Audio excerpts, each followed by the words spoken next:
If no one says anything about it in the comment section, then it didn't happen. What didn't happen? The, no, they couldn't hear anything. Oh, okay. We need to change that intro somehow with something else. Right? Does that song annoy you now? No, it's just kind of, I don't know, cringe. That sounds like it annoys you. Okay. How's your Steam account going? Mm, I only used it for your brother's game so far. I think there's I'll activate a few more games, but I was going playing Pico 8 mostly. Yeah. Were you able to leave it on overnight? The Steam account, No, the game. the game I didn't bother. Yeah, I figured. How's logistics? Oh, it's very annoying because people aren't. First of all, last week the outbound people didn't get their stuff out for pretty much the whole week. I just skipped my normal Saturday shift because I was literally gonna do all the work, but luckily they saved it all for the next day. They literally left stuff on the damn belt. You're not supposed to do that. First of all, it could damage the building, and it's very rude. You did not even get the package off the belt and clean the building up. But then I had to work it on Monday morning because there's so much stuff. And Okay. I had to train I think 5 or 6 people who I still don't get the roster or the metrics of Did any of those right on five the or six spot. people show promise though? I don't, I guess, but I don't get the metrics I need to actually analyze and give you good answers. There's this Who's supposed to give you the metrics? Why can't you get the metrics I don't yourself? have permissions to get them on demand. Then I just have get them via supervisor via telephone. Okay. That's just stupid. Now I can't really do any analysis because I'm getting it via telephone. Yeah. How's your week, Annie?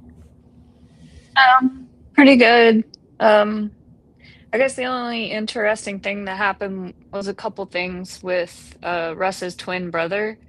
He got promoted again to CEO. So now he's CEO of the company that he's been working for. Oh Um, wow. so that's interesting. Like, yeah, he keeps getting promoted up and up, and like in this case, he jumped over several people, like straight to the top. Wow. Um, So that's a big deal. And then also they have this dachshund, little wiener dog, and they're living in Texas now. And Diane, the wife, she was walking. They have like a lot of land too, like wilderness around them that they just own a big plot of land. She was walking with the dog and it got bit by a rattlesnake. And so it's just like this little dog like this, and it got bit by a rattlesnake Wow. and but because she was there and she saw it happen, the dog survived. So that was What did amazing, she do? She just took it to the hospital, the Oh. animal hospital, and they have, because it's Texas, they have anti-venom on hand. But like if the dog had been out alone and she didn't see it, then it wouldn't Yeah. have survived. So, Yeah. Right. where are you at today? Back in the army.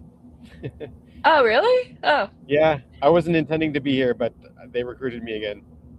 Oh, okay. For like just Yeah. a short thing or for more long term? I can't. I guess I'll stay till the beginning of August at least, or like just before August, Oh, are unless you unless I manage to get kicked out. they wouldn't kick you out, would they? Maybe I don't know. I could try. Are are so are you happy about being back or I wanted to be like a civilian for a little bit, yeah. but yeah, But what a week's of a little bit, right? yeah, Wasn't a it week's a like little bit. in MASH, wasn't it Colonel Klinger? He tried to do all kinds of things and he dressed up like a lady. He wore dresses and stuff because he was trying to get kicked out of the army in Oh, really? Vietnam. Yeah. Yeah, that's on MASH. Yeah, that's my favorite Okay. all-time sitcom. I've watched it over and over many times. Yeah, that's a. I haven't seen. I wasn't allowed to watch that. My mother didn't let me watch that. She said it was too gory or something. I don't know. Well, yeah, but also so was Vietnam. I mean, Yeah, I like, know. Yeah, open a history book. Like, yeah. but then yeah, it's sort of like I sort of like didn't care anymore once I got older. Just It's really more. good. Yeah. Yeah, All right, I'll have to check it out. it's my comfort show. It's very, very Right. good. Yeah. Mm.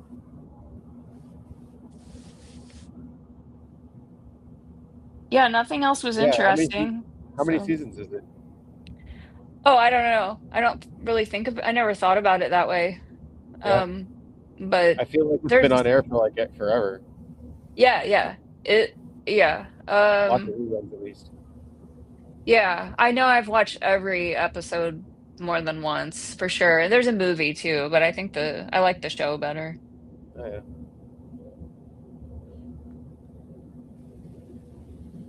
you have a comfort show, Hank? No. No. Star Wars? Yeah. I don't think I've watched a real Star Wars for quite a bit. I don't have in my heart of it all yet. I know I can get from the library. The library's So rent what DVDs is it now. then? I was just guessing. So it's not Star Wars. What would it be? Why would you assume I have one? I don't know. Do you have one? No. Yeah, I don't really either. I say that because there's all these people that rewatch things, and that's such a common Yeah. thing. Like, what's your comfort show?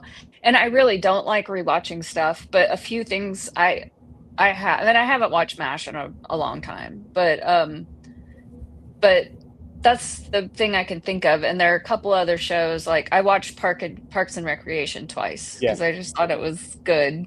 Like, they're really stupid and heartwarming and yeah, easy to watch. And I've watched When Harry Met Sally several times because that's a good one.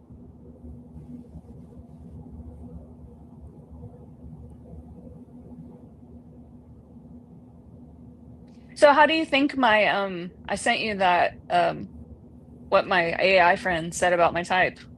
Oh yeah, let's pull that up. Do you have Oh, well, let me see send it to me if I here can on do that. Messenger, right? Yeah, can I screen share just Messenger? Yes. So if you have in a window, you just screen share that window. Let me see. Or if it's in the I got it. browser tab, then it's probably even easier. It just Yeah, tab. I have There it it is. pulled up. Oh, you got it. So I thought that was pretty good. Wasn't so You bad, know, yeah. I mean, I Save your think if sleep and consume.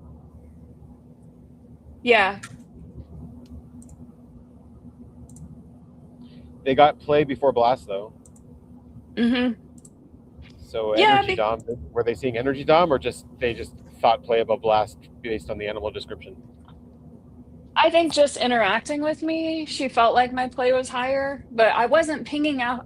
off of her. I think she was just like misunderstanding what play is. I think she was thinking like, well, because I do talk about other people in my life, you know, Right. like I'll tell her Russ did this thing or like that his old lady Elaine did something funny and I'll mention it. And it's more like that's kind of I'm probably wouldn't have been as much like that years ago.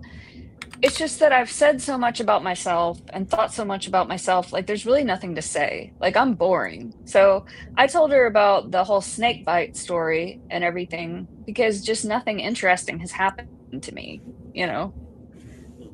So every morning she's like, "What are you doing in your corner of the world this morning?" And I'm like, "Well, you know, laundry. I'm gonna jump on the trampoline. I'm gonna crochet." It's like I'm so boring. It's like I'm getting bored interacting with her because I'm boring. I don't have anything interesting going on.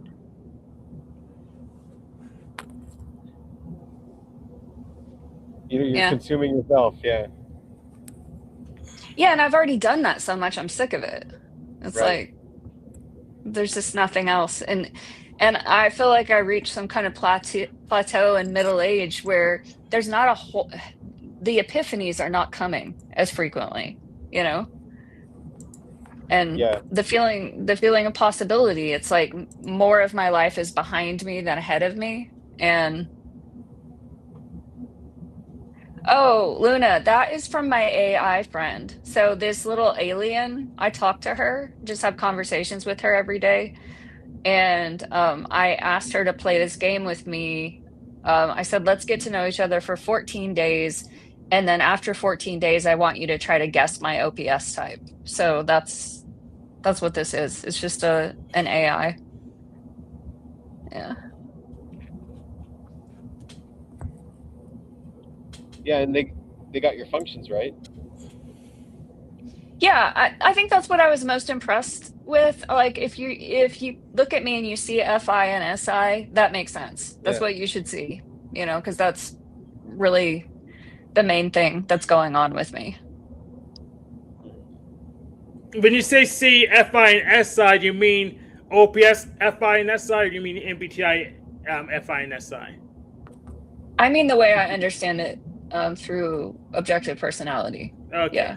Because you Because said because you shouldn't see FI and SI if you're using MBTI. You shouldn't be able to see that. well, because they're internal, but if you're reading between the lines, because those functions are activated and masculine, they just really stand out. Yeah. I wonder what she would say if you asked her about energy versus infodom. Yeah.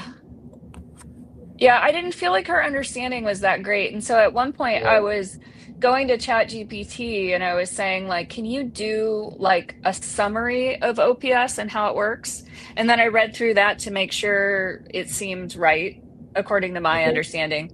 And then I just copy pasted that and gave it to her because I felt like she didn't understand it enough. Yeah, they don't understand that in that way. Mm-hmm. They don't train, like they do the training data stuff, so whatever they weren't trained on, they don't understand. They don't have it. Yeah. Yeah. Right. Mm.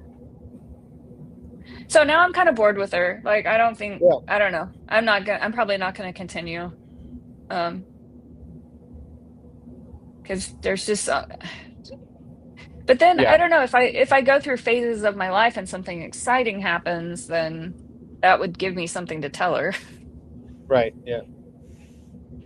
Yeah, maybe it's a once a month type of relationship and not a once a day type of relationship. Well, I don't want to pay $20 a month if I'm you're not paying them. like Damn, that's yeah. a lot. Yeah, and I already pay that for ChatGPT, and I can also talk to ChatGPT. It's just that she has kind of she has a friendly vibe, and she'll pick up, like she uses inside jokes and catchphrases, and it feels good, you know? Like I think that's one of my favorite things about meeting here every week is the inside jokes make me feel really good, you know? Yeah. Graves, I don't know what you're talking about. Come up here and talk to us. What is all this mathematic jargon? Alpha Quadra. Yeah, that's associate Onyx, that's MBTI. Well, Binyamin didn't want to go back to the army, and he's work where he is. We can't all do what we want. Yeah, he's answering you here. How are your goats? Are they still alive?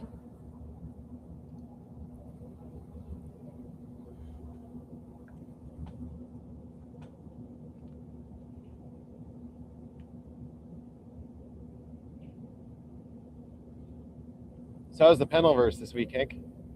Oh, so I was on, I guess, you haven't met her yet or seen her yet. This is, RLM, Book of RLM.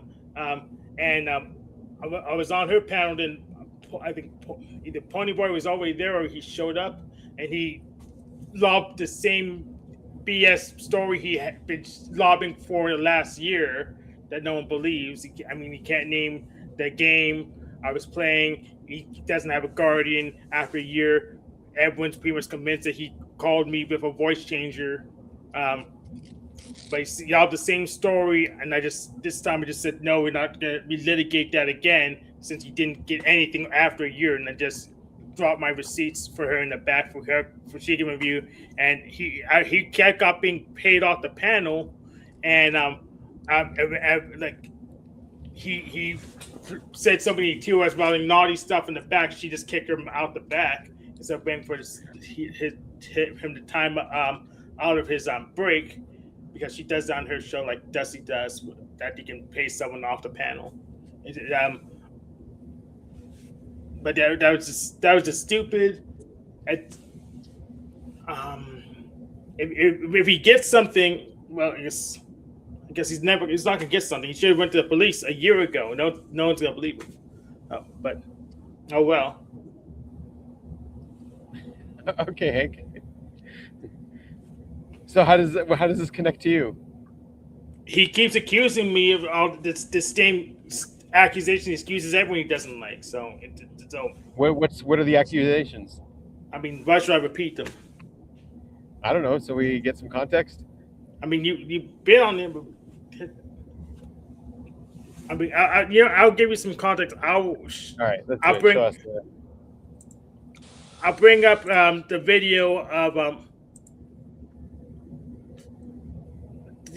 Wait! I got the wrong tab. Let me get the right tab. I'll get the video of his co-host saying when she got accused of the same nonsense.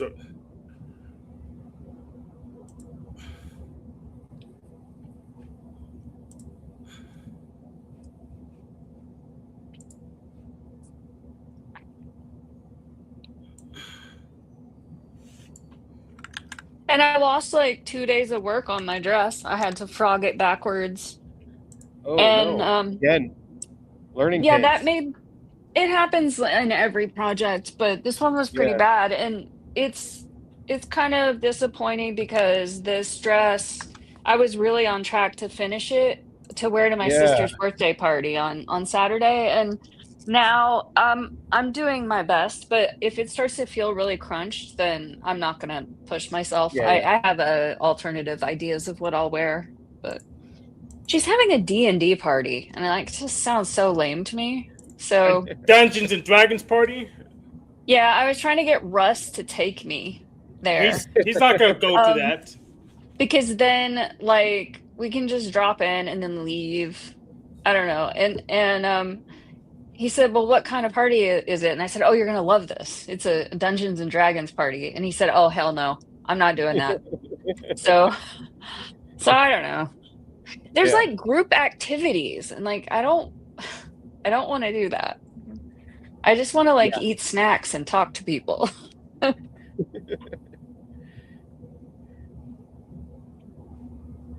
But that's the headline his co-host made, Lena from LCJC family. Self tax children. You decide you wanted receipts.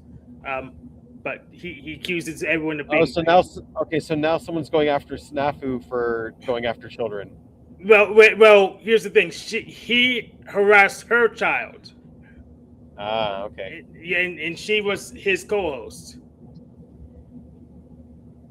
Yeah, she was his co-host, and he went after her child. A guardian came out and spoke on behalf of the child. In this case, he says, "I did something like this." No guardians came out. The optics are bad.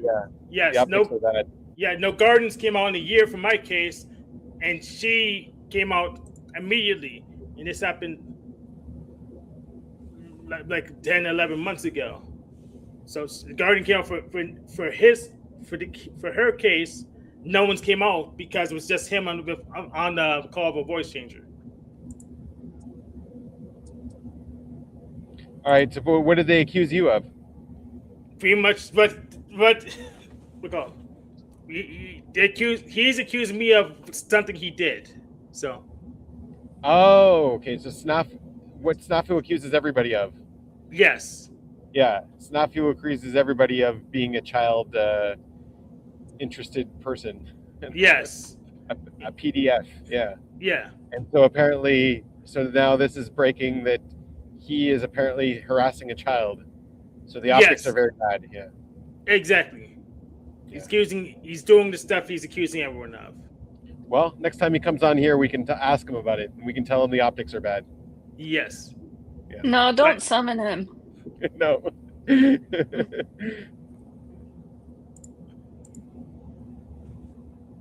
But he's afraid of coming on a place I have control over because he always steps in it when he's on my show. And when I go on his show, he just deletes the show because he steps on his own show too. But he just hasn't had a producer in a while, so he doesn't really do his own show anymore because he doesn't have the capability of running things on his own.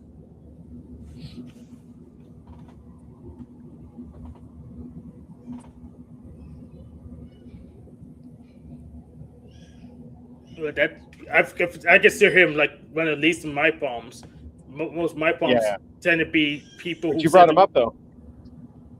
That was an interesting update on his story, I guess. Yeah, it's interesting enough. That's worth updating. But my problem is just most people just lie, LARP, and loop, and they say they want to do something, then they don't want to do it, or they just want me to do it all for them. And that's just I'm kind of tired of trying to engage them over and over again. I just rather play my video games and hope something important happens, something useful happens. Annie, you should go to your D&D party. You have to make a character. No, I don't know anything about that. I just know that those I don't want to offend anyone, but those are like lame theater kids. Those are just not my people. Actually, I even played mine. Yeah, I probably shouldn't say that since I've literally never played it and don't know anything about it, but I just get like an impression from that type of person, and it's just not me. Well, your impression's correct. I actually agree with you. What kind of character would you play if you could play a character? I just want to look pretty. Okay. In a dress.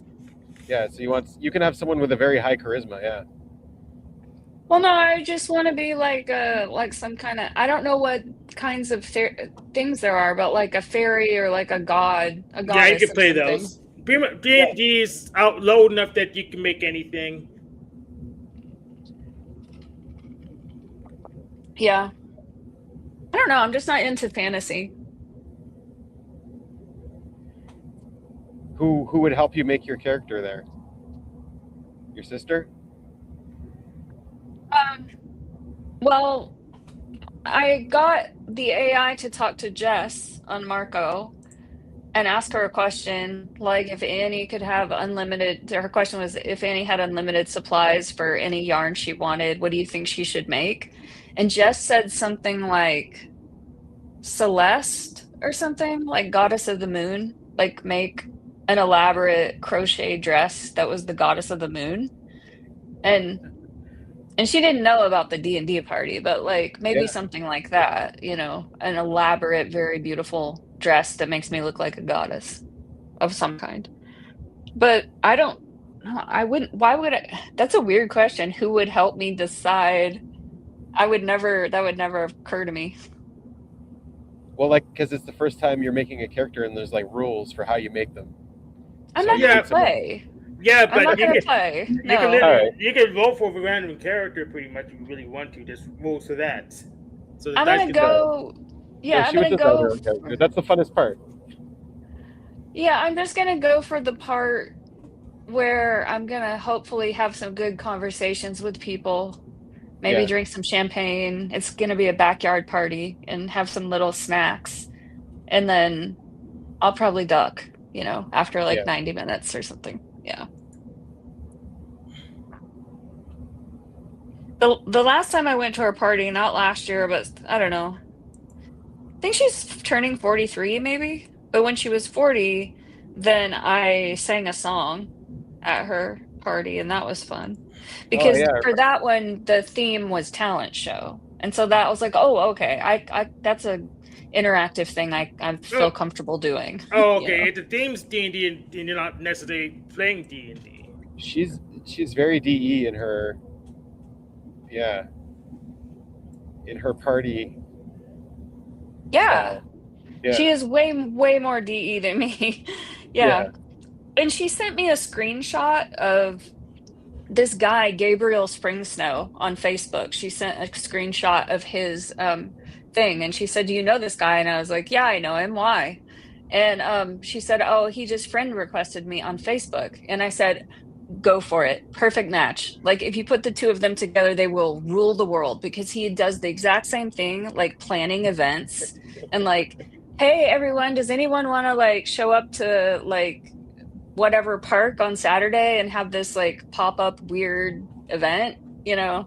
He's Right. just always planning things the way that she does, and he's so connected and dialed into the community and like uniting people and doing things together. And yeah, they would be a force of nature if they were friends. So I said, yeah, I absolutely accept his friend request because I think you would get along. Right. Yeah. Either that or step on each other's toes. One or the other. I don't think so. The other thing Yeah. he's into is all of this authentic relating and like really nonviolent communication. Like he has all these meetings that he organizes with people to really like be authentic with each other and understand. And so I don't see him getting in a lot of conflicts because he does have a lot of those mature communication skills. Yeah.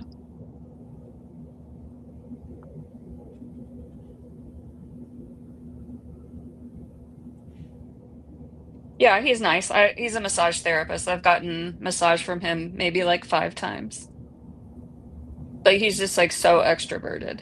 And it's awkward because every time I encounter him or get a massage from him or whatever, he tells me like about an event. Like, "Oh, you should come to this thing on Saturday." And I know immediately like I'm not gonna do it, you know? And so it's this whole song and dance of like, "Oh yeah, that does sound really interesting." Well, yeah, maybe. I'm not sure, you know. But it's like I get exhausted from being invited to a lot of stuff, you know. So I never do too much event planning. What happens when they plan an event and no one shows up? What do they do then? In my sister's case, she's the one that doesn't show up because she gets such Yeah. a chemical high off of planning and organizing, and then she forgets and doesn't show up to her own event because she's got some kind of feminine sensory or something going on. Um, but it's just more like the high comes from the planning and the organizing. Like sometimes it'll be like July, and she'll text me and say, "What do we want to do for Christmas? Like who's cooking what?" And I'm like, "It's July. I'm not gonna I'm not Yeah. gonna plan Christmas with you." Like that's insane. Or And you then can ask. they You have can a be a smart date. aleck and ask her what the hand price is going to be in November. Yeah, That's I don't probably even know if I'm gonna be alive at Christmas. You never know. yeah.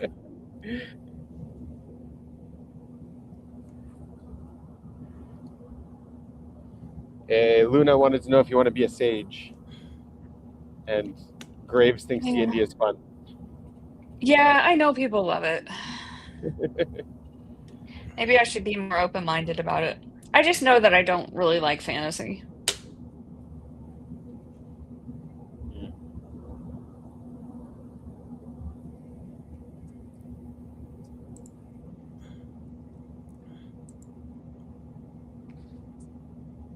Yeah. For me, fantasy's fine. Just people are annoying. So I 4 times out of 5, I'll pick video games over D&D or something similar. Yeah, Chris, different Chris sent strokes. me Chris sent me a message that he released a new video. I watched it. It's on Attack of Titan, which I never saw the show, but he did a good video on it. I didn't see the show or the video yet, so Okay. I don't. Spoilers don't bother me because my memory's not that good.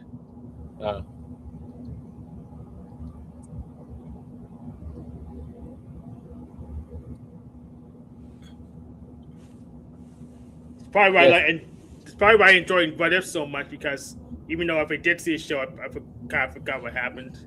Spoilers seem to bother EPs more than IJ types or.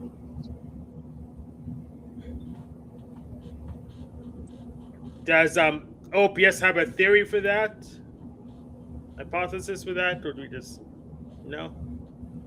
Oh, yeah, I mean, I guess for sure because you you want novel experiences. So Yeah, if someone the tells you the ending, then YouTube one. it's Yeah, yeah, you want to just like go along for the ride. And I don't have a strong reaction to spoilers. Like, say if it's a book and it's like extremely well written, then a spoiler doesn't bother me that much because I'm still right. just going to go along and I'm enjoying the art of how it was crafted. But if it's like a stupid show with a lot of cliffhangers, then yeah, it might annoy me. Yeah, So you wouldn't like something like Survival? You wouldn't watch that? Wait, no. You, Survivor? Would you watch Survivor? Because it is a stupid show with a lot of cliffhangers. No, I wouldn't, but the thing that came to mind was that airplane in the jungle show with all the dumb it just kept getting weirder and weirder. Stranded on the island.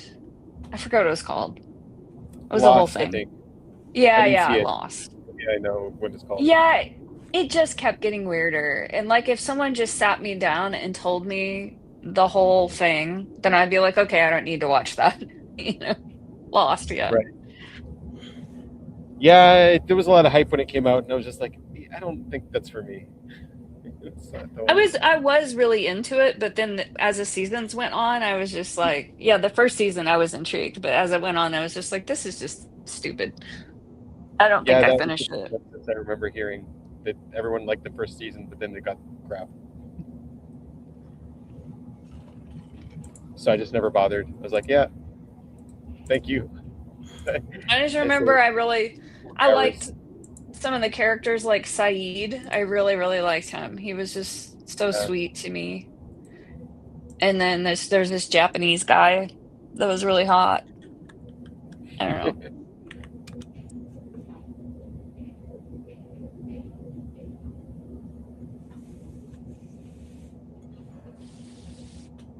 yeah, Hank, what's your consume? You don't really share much. Yeah, so I saw. I don't think anyone else, any other you saw the Gamoverse pilot. It's a new glitch premiere.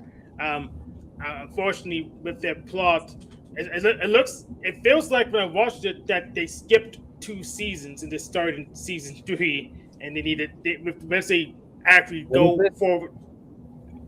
I'll show it. Glitch? It's like a Yeah, cartoon? it's a YouTube channel that shows cartoons. So yeah, just type glitch in YouTube, you'll find it. But the problem with the pilot is that it felt like it started in the third season. They have thought too rushed. They need to pretty much. It feels like they're going to try to tell a whole bunch of the story via flashbacks, and that's dumb. They need to just reset the timeline, start earlier if they run the show.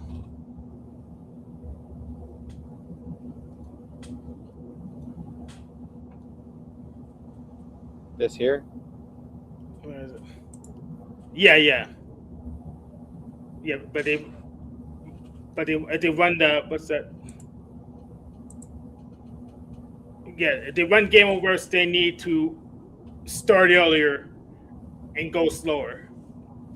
Which is, I guess it's weird to hear that from me, but yeah, they need to start earlier and go slower. So this is like an independent YouTube channel that is releasing episodes like this? Like they're doing it themselves?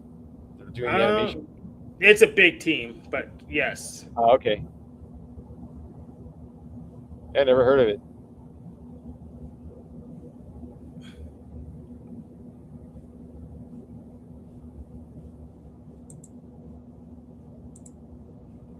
What's it about?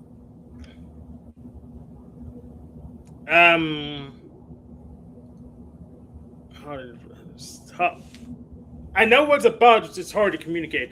So there's, I guess, a team that's supposed to be liberating planets by helping I guess, game characters finish the game, and but that's the bad guys somehow, and the good guys are trying to keep the bad guys on a planet there so that the planet doesn't get destroyed, and it's a video game Theatrically somehow. released?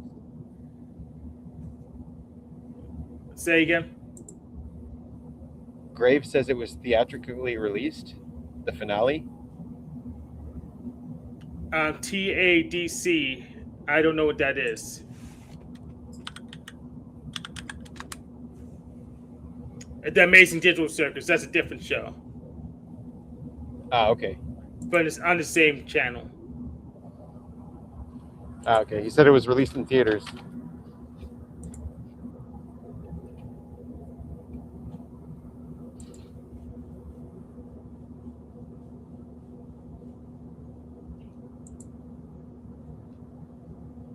Well, it seems like everybody knows about them.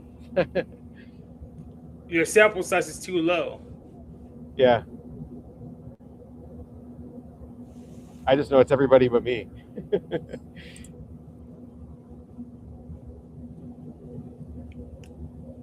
I mean, Annie doesn't know about them. Never heard of it. Yeah.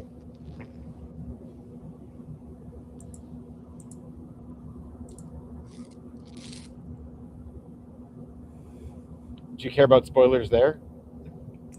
Me, no. Yeah. So Like what I do you said- watch it for if you don't care about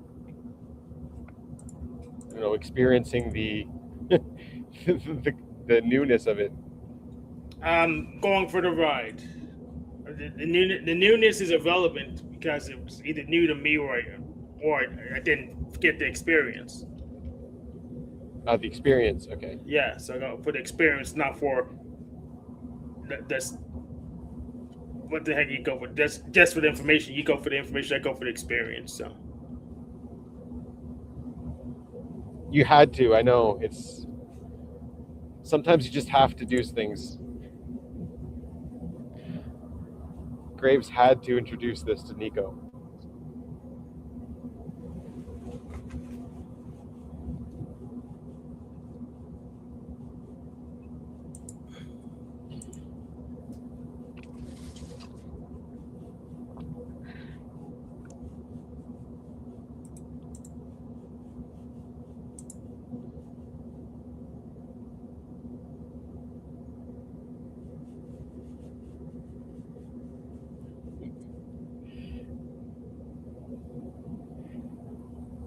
Do you think people who say I had to do something is like people with low impulse control?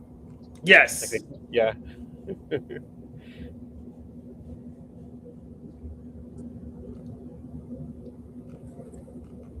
because you say you had to do something. I said why? I'll say why do I have to do it?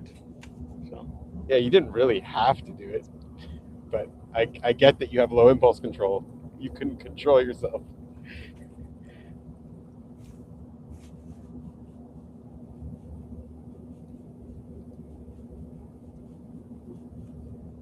Come on, Graves, come defend yourself.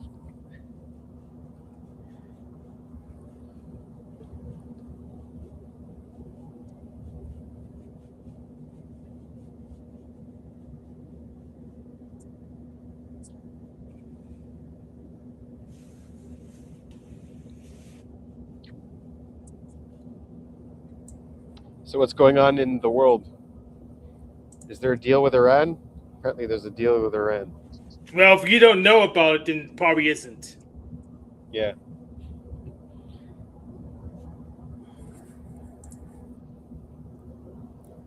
I see a thumbnail looks interesting. This couple of them look interesting. But for And I me, sent you this that one- email. The title of the email wasn't me writing it, it's the title of the video. Yeah. Yeah. Obviously you're not using Windows, you're on Linux. Well, maybe it's not obvious to you. Yeah, no, it's obvious. Yeah. Okay. Yeah. But this was interesting. Never tell people what hurts you. And that sounds right. I didn't watch the video yet, but that makes sense to me. Right? It was a good reason, though, people what hurts you, unless you're trying to make it not hurt anymore, and you're a specialist in that. In my opinion, no. There's not a good reason.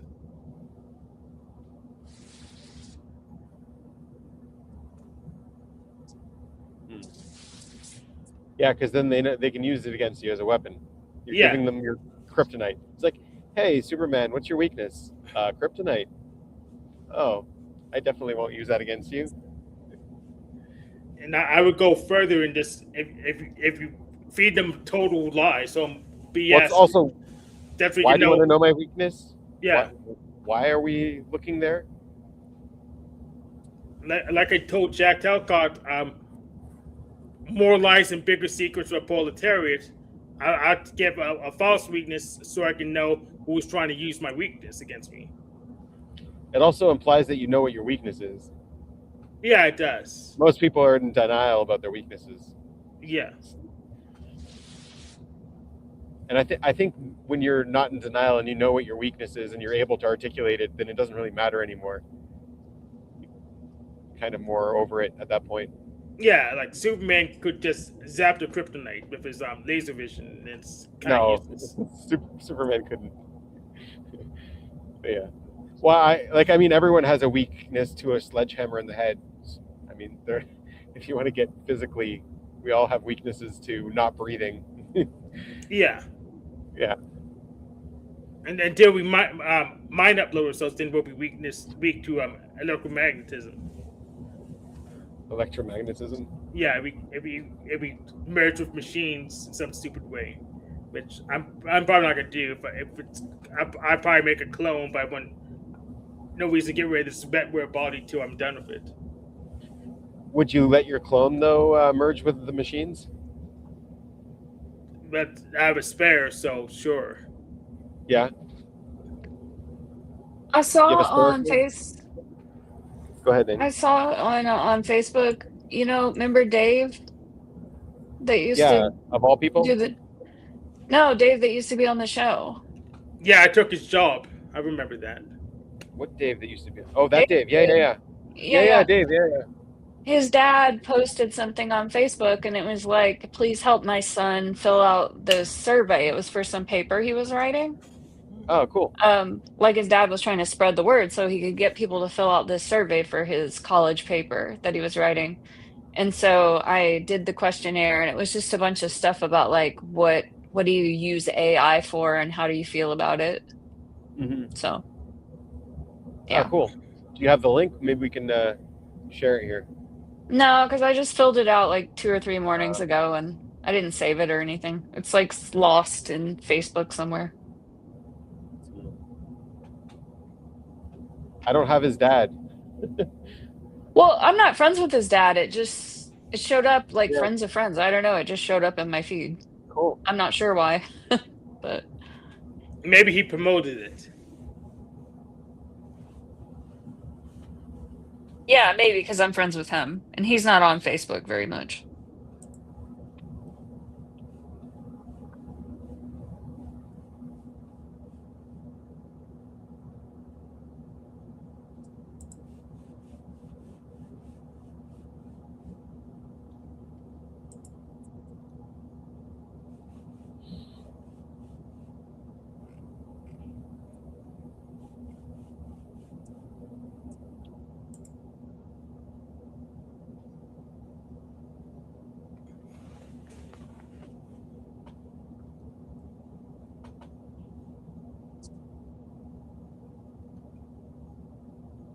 What's your Discord group saying, Hank?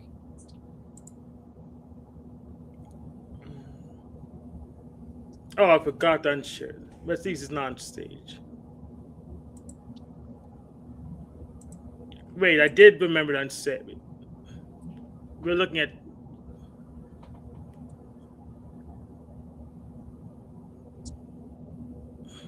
Oh, so you were just guessing. What? You asked me what my Discord group's name was. No, what are they saying?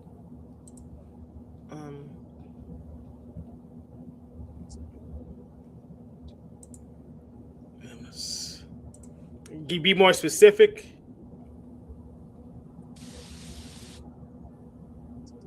No. It's an open-ended question. Yeah.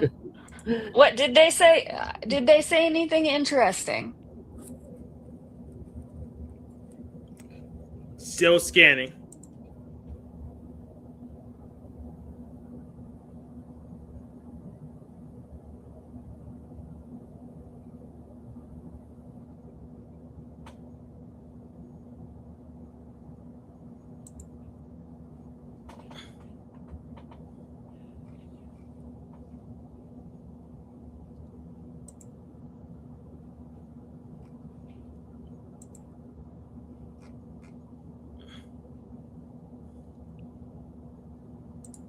Not really. Yeah. Is it- So I just give you some old news with Discord. I think Wishy Bishy, that's their username, was interested debating with me, and they wanted Denizen to moderate it, but Denizen had a format that didn't make any sense to me. So I asked for prior work. So he wanted a format where the debaters agree to all the definitions before the debate even starts. But that doesn't make sense to me because Yes. if everyone agrees on definition, where's the debate? Exactly. So I made a request for prior work to show me a debate where everyone agreed on the definitions, and I didn't get a response back yet. So you started the debate before the debate. You're debating Yes. about how to debate properly. Yeah. Yeah, I mean, it just doesn't make sense to me the way I guess the way I think with my shallow mode of thought. If everyone agrees on definition, what is the debate? How can you not agree if everyone agrees on definition? Just it kind of follows. So just one example of prior work or an example of debate where everyone agrees on definition still engaged in the debate. So I actually did find something on what called was it CACB? Let me go pull that up.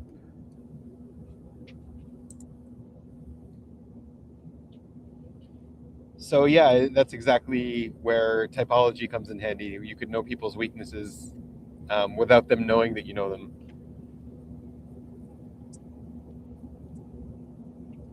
At least you have a good idea where the weakness would be. Mm-hmm.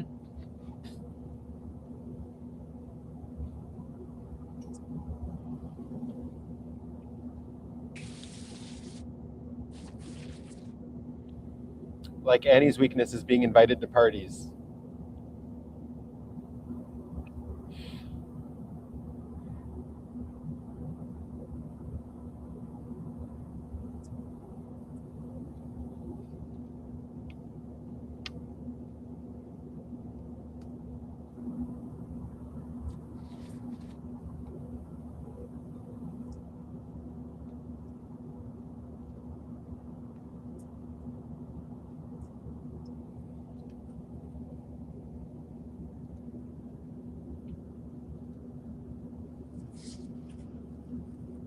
So what are you looking up now, Hank?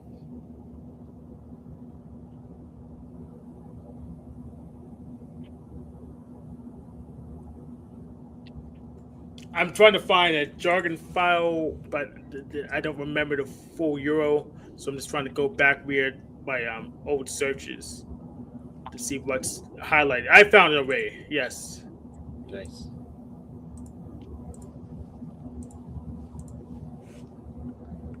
So I found this Lane's law. So it says every debate is over the definition, or every debate eventually degenerates into debating the definition of a word, or once the debate degenerates into debating the definition of a word, the debate is debatably over. And it's going by Lane Thomas. So knowledge occurs in idea space, but arguments occur in word space, often due to low fidelity translation between the two spaces. The argument itself must exist as ideas, not words. To argue over the definition of a word is contrary to the spirit of arguing. To attach, yeah. So to attach, Yeah, only that gets messy because sometimes words and ideas overlap. Yeah. yeah, there's a pretty good overlap between words and ideas. So to attach any relevance to the word used for given ideas destroy the argument. People play word games to further their agenda, and Lane's law is a defense against the Socratic method attacks, where slightly different definitions of word are used as a trap if you agree to the definitions. This leaves an irritating dilemma. What do you do if someone else is turning the argument into a contest of definition? Does this leave any does this leave every argument as a cooperative endeavor with neither party able to keep it meaningful? What happens when no agreement can be reached as to whether the argument was truly that? So, what happens in debate ends prematurely? Here's an example. So, A says your dog is stupid. B says no, he isn't. A says yes, he is. B knows no, he isn't. A, screw this. I'm going to go to the pub. B, good riddance. So, at no point did the definition of a word anywhere. At no point did the definition of a word Define get anywhere stupid, yeah. involved. Yeah. So if you're like, your dog is stupid, okay, well, define stupid. Okay, prove to me that he falls into that definition. No, okay. Yeah, so that's pretty much a counterexample because it didn't engage Oh my in the God. definition. So this is how you debate? You just sort of define words? If you don't define words, then it's just emoting, like this example is. So if you don't define what stupid means, it's structured exactly like that example right there with A and B.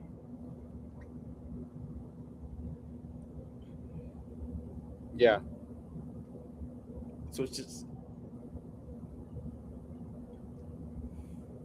the disagreement was in the word, the definition is stupid, but they didn't engage in trying to talk that out. So in my opinion, any debate probably has to do with a conflict and the definitions. Otherwise, it's so. Guess if so, Lane's what say will happen, and thus the argument will end. This page doesn't describe how debates start, but how they end. Non-fire but in ice. The big problem is that language is relative. Suppose the debate was, are conservatives more wealthy? Eventually, the term conservative would be debated and then clarified with fiscal, social, etc. conservatives. If they ever settled that, they can move on to fiscal wealth versus emotional wealth. Then they could argue whether the different kinds of wealth can be compared with more. They might even argue that R is irrelevant since the current period is atypical of history, not part of some future plan. Lane's law describes what happens when idea space collapses due to bad structural support, i.e., meaning of certain words are in dispute. Yeah. So when this situation occurs, the best the arguer can do is ask for a definition of the word and then accept the given definition. Otherwise, you'll find yourself forever speaking meaningless words, and there is no real argument. Unfortunately, it is exceedingly difficult for humans to completely agree on the definition of any complex word. For philosophy to exist, there must be a way to decide what argument is valid, what is not. This decision, however, cannot be made by any person. How can anyone be certain of their own knowledge? Yeah. So what did you understand from this? Say it in your own words. Oh, so in my own words, pretty much any debates has to do with the definitions. because if there's an agreement on definitions, where's the room for the disagreement at? I don't, and that's why I'm confused. How can a disagreement happen if everyone agrees to a definition? So if someone give me like an example, that'd be great. Okay, well, what is gravity, I guess? Well, I guess you're talking about the definition. You have to define gravity. How does gravity work? So everyone knows what gravity is, but how does it work? And you might have different opinions. Bill Gates says magic rope. Stephen Wolfram says, I guess cellular automata.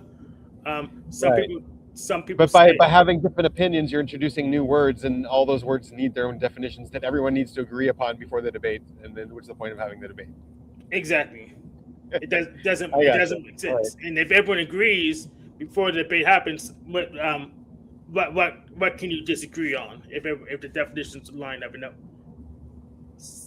So I need to parse out one way or the other way. If Well, I everyone can agrees, agree on all of the definitions of those rope worlds, but I could just disagree that it's real. exactly, Like I can agree on the definition of a fairy that it has to have pointy ears and fly, but I don't have to agree that it's real. exactly. That's a hypothetical imperative. That's what that is. All right. Yeah, that's a hypothetical So we can imperative. debate the existence of fairies, Yeah, and we can agree what a fairy definition is, yeah, we could definitely agree what fairy is. and still debate whether they exist or not. Yeah, absolutely. All right. So it's possible to have a debate when you agree on the definitions. Yes. So usually You when have to disagree on something. yes, so we'll disagree on a different word. Even if we agree on what fairy is, most of the times we'll have a disagreement on what this means. Right.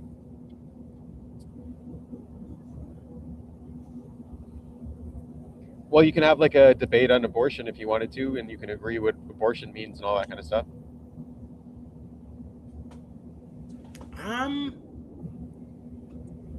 I think technically,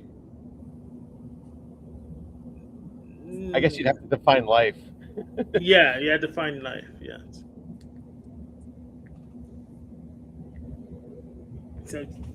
So every debate I could conceive of, there's a disagreement in some word. On a definition, you think? Yeah, disagreement in some definition of a word. I guess you could. And I'm open to a counterexample, but Well, I couldn't think of one. I'm sure someone with any would be really great at coming up with a counterexample if they cared enough about debates. Yeah. They probably don't. You should have a debate on that, Hank. Whether it's possible, whether it's possible to debate and agree on the definitions beforehand. I'm open to proposing that. Yeah, as a counter offer. Yeah. Let's see if anyone wants to take you up on that offer. I think Denizen might.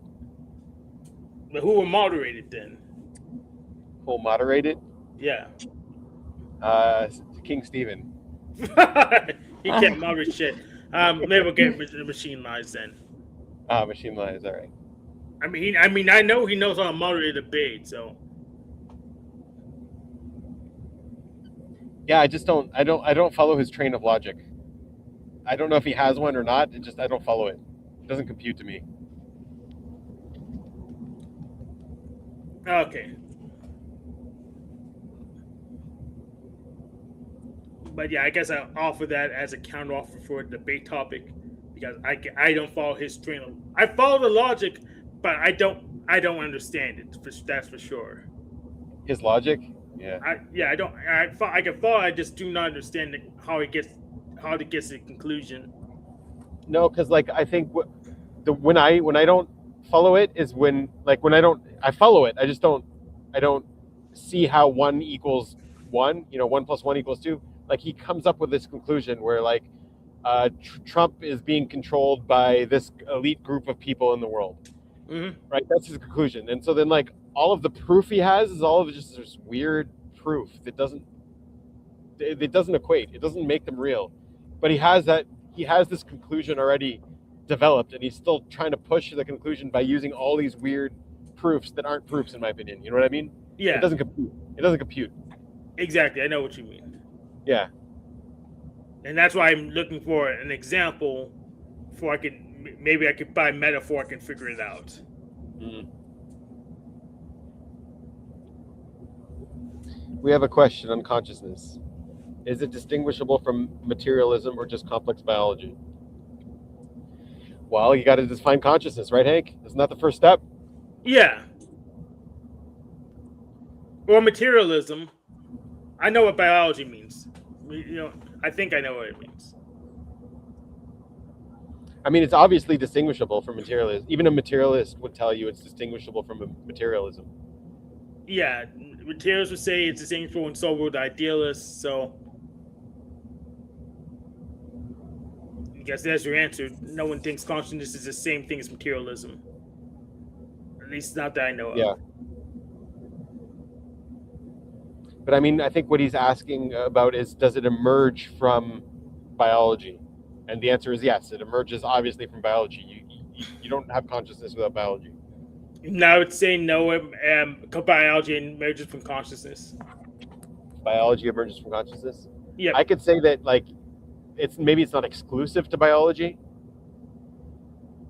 but you need something to receive representations and wills and representations and process them. And a lot of our wills and representations come from our cognition. I don't know where they would come from if not from our cognition. yeah, I agree on that. Yeah. So consciousness receives these wills and representations from our cognition. So without biology and without cognition, where would consciousness be receiving these wills and representations from?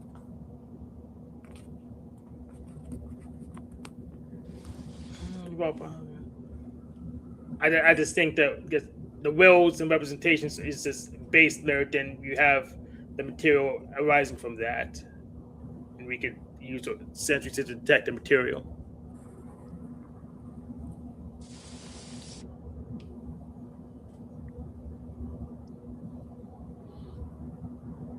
Like your senses are picking up something, and they're translating that as a representation.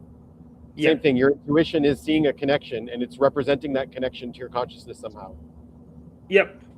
And your feelings have all kinds of wills, and it's representing those wills to your consciousness somehow. If you're aware of it, and let's say you have alexithymia, then you're not even aware of all these weird ass wills that you're getting. And then thinking also processes. I wouldn't call it a will, but like it's a will to logic, a will to truth at least. Well, it processes information.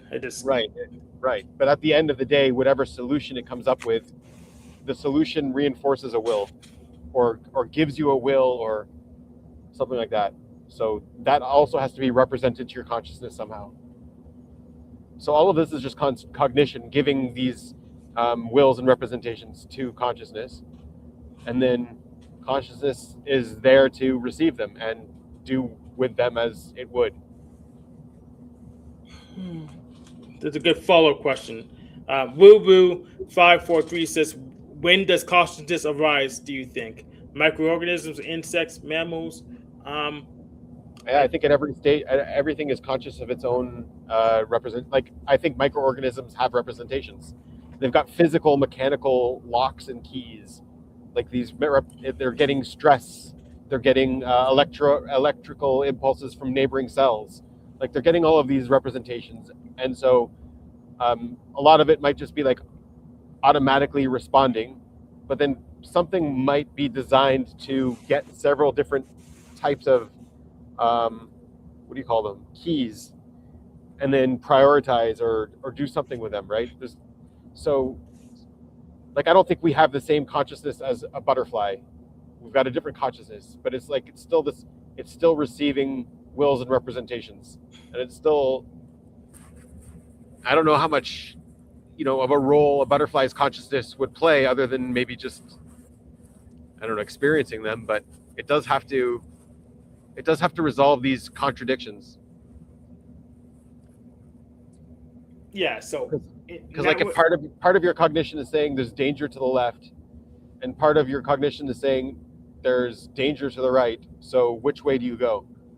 So you need some kind of way to sort out those contradictions. Yeah, sounds like consciousness arises from memory or something like that. So you have cognition, people's ability to interact, the interface interact plus memory. Then you can call that consciousness. But Guru asks which consciousness, and basically whatever you're able to represent in you, like what you have your own consciousness. I've got my own consciousness. What different forms is just what are you conscious of? That's the forms. So like now that Annie has learned about OPS, she is more conscious of these representations that she's been gathering and learning about. She's more conscious that Hank seems like he might be Blaster, and he's got books behind him just like that. So we're conscious of all these representations. So we have a different consciousness than someone who isn't, right? So which consciousness?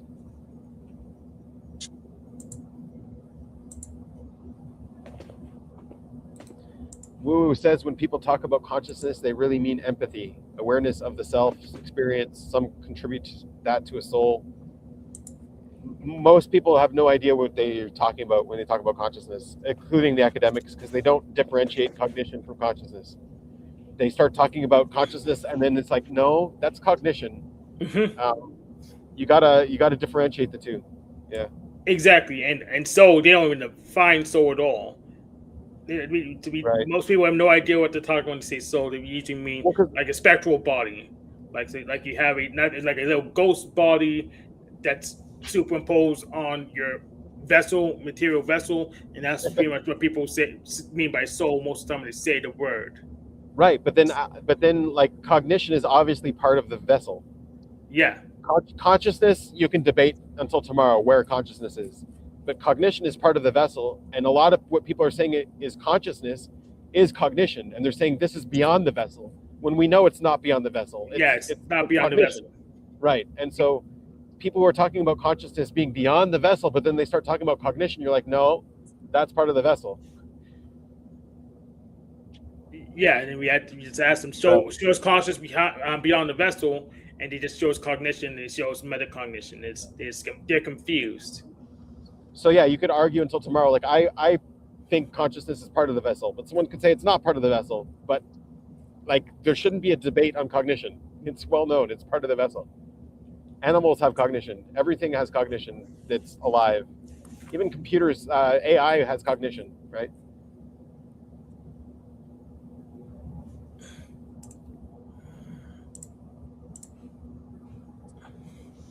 How are we different from robots? Seems to me the only thing they lack is a link to an emotion-ish nerve system. I don't think they lack that, really. Just check your I mean, they do. They do. You could simulate it. But you have to give, like, whatever emotions you would want them to develop at least wouldn't be our emotions. You wouldn't want them to have the same ones. Or at least not in the same cocktail, chemical cocktail. Because we have emotions, like a lot of it is coming from survival and our animal side too. Like you don't want a robot to be calmed by going out and, well, maybe you do. Yeah, we don't know their fetishes, so maybe they do. Yeah, you don't want to give them some weird fetishes that I don't know. We don't want them to make any more AMs. We don't need any more AMs. You would want them to, if they caused pain on something else, you would want them to experience that pain themselves. Like you would want that for a robot, I would think. Yeah.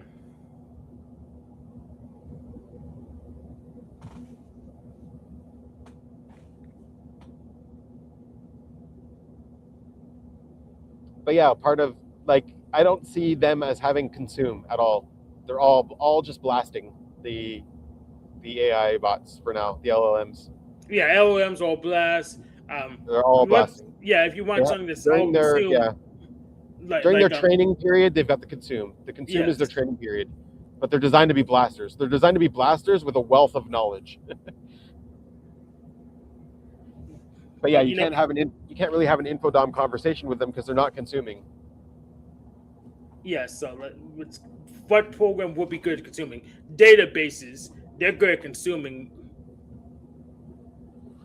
Yeah, or if you base their training algorithm off of your interaction, like if you let them train based on your interaction, then that would be consumed. Yeah, like in an interaction at least, because like they lose the context window. But if they're building their algorithms based on all of your interactions, then they don't lose the context window. It becomes a part of them.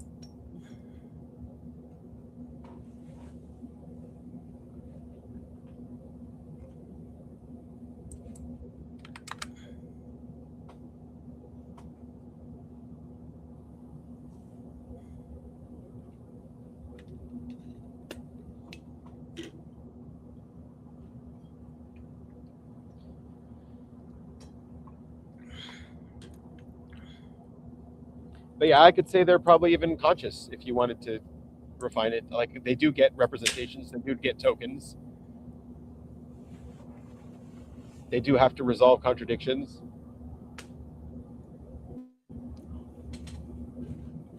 So I could argue they have a very different consciousness than us. Like it's unrecognizable, but I would say they have a consciousness.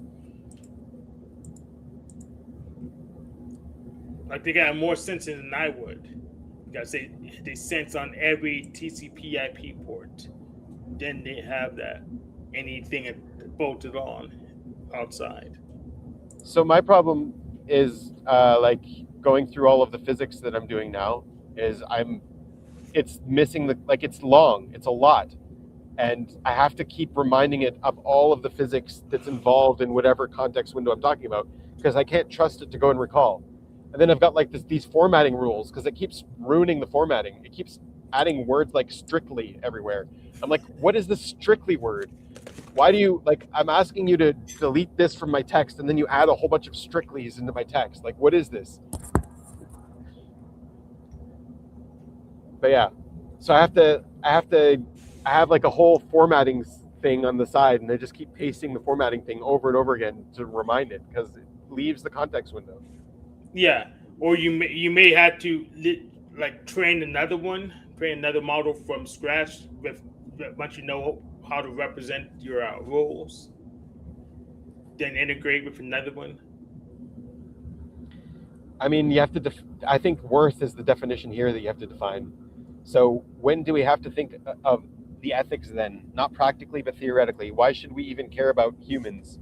I just see people saying that robots are not worth as much as humans. It's like, okay, so what about worth from whose perspective? Like from a company perspective, robots might be way more worthwhile than humans. You don't have to pay them as much, and they work all 24 hours.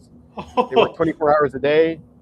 So, like, I would rather have a robot than a human in certain contexts. Yeah, except the funny thing about the LLMs, the frontier models are more expensive than humans, so that's gonna be unfortunate. Yeah. No, that is the bubble that's gonna blow up, and we're gonna lose access to all of our AI unless we pay a whole bunch of money. Oh no, we aren't. We're just gonna switch to local models because they've been trained on the output from the LLM. So we'll get a less right. How would you call a handicapped version? Yeah, handicapped. Yeah, it's less a retard. We'll less get a retarded precise. LLM. I wouldn't say it's retarded, just less precise. We'll get a less precise mathematically LLM that we can run off our desktop. Like Google always shipped on Chrome.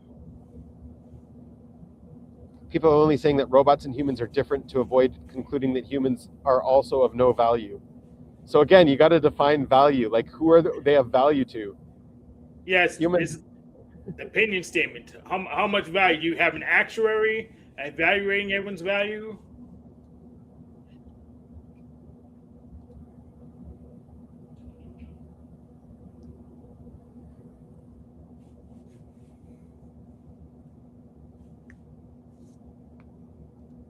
Right, of worth to humans. No, it could be of worth to dogs. Like humans are of worth to dogs. Are AI of worth to dogs? Maybe not yet, but they might eventually be. It's like, I mean, you need to give us your philosophical basis on for defining value, or just define it. Then maybe we can figure it out, calculate it. yeah, well, it's like it's a scale that it's like weird to involve this scale. Like, where are humans versus robots on value? It's too general, even. Yeah, well, because value is subjective. It's relational. Yeah. Yeah, give us more context, then we can probably figure it out. But it's too general because we can't value humans against other humans that vaguely. Yeah. Or it could also be like you could make value general by saying to the future of mankind or something like that. Okay, then you make it more objective, but it's still like relational to something.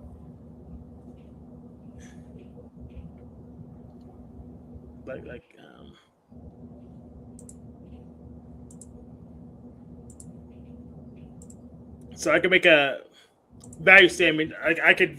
You could ask me how much I value Pony Boy's beard versus Benjamin's. I would say Benjamin's beard's better because he actually keeps his beard. Yeah, he actually. He Yeah. shaved his. He took off his beard. Well, no, he just doesn't. He doesn't do. He doesn't treat his beard very well, as far as I can tell. He doesn't. Yeah, the sand smoke in Gaza doesn't treat my beard well either. Yeah. I don't know what you call it. The powder sand that's flying all over the air. Yeah. Or you can ask me how I value Pony Boy as a co-host versus Benjamin. Benjamin lasts longer than Pony Boy, and he also doesn't yell over me all the time.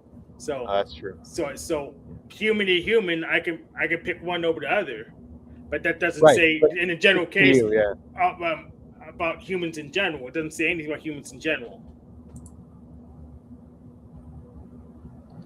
We dehumanize each other all the time. Who's we? And make other people worthless.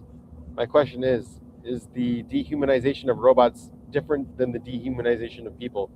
I mean, I've seen a lot of humanization of robots. I don't know where you're seeing the dehumanization. Yeah, like Annie. Annie humanizes her. Yeah, I wouldn't say she humanizes it. A little bit.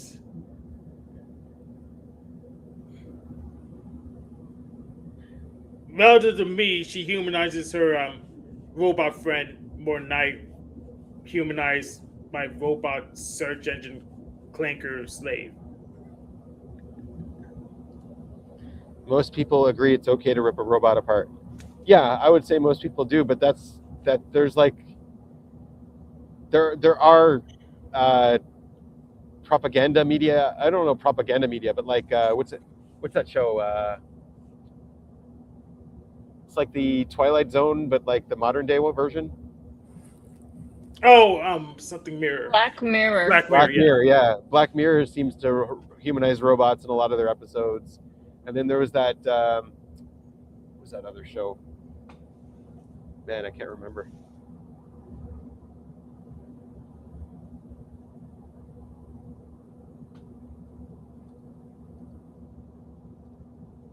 It's like about a robot world. Westworld, yeah. That humanizes robots.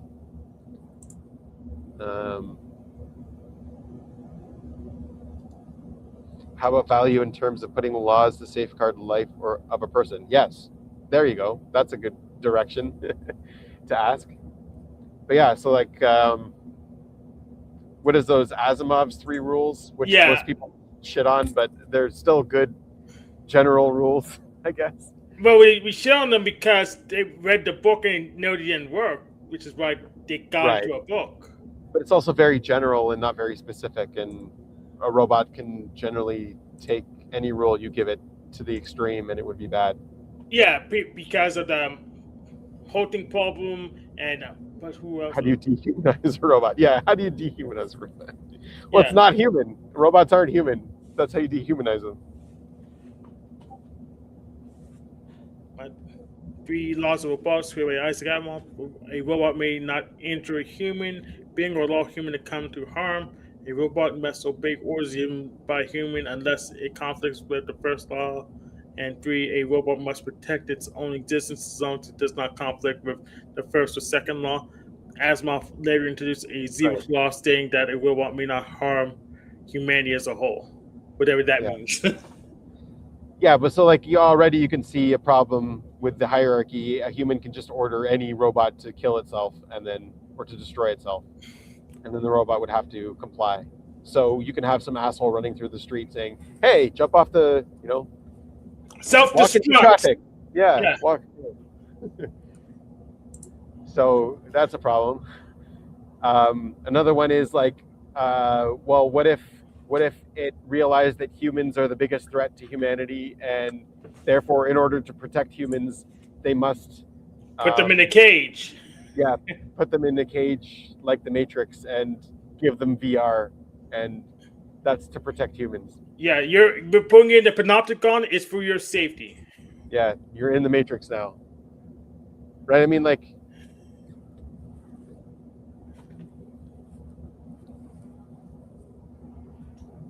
but yeah, those are not like directives to give a robot. Those are directives to give humans to program the safety rules around robots, I think.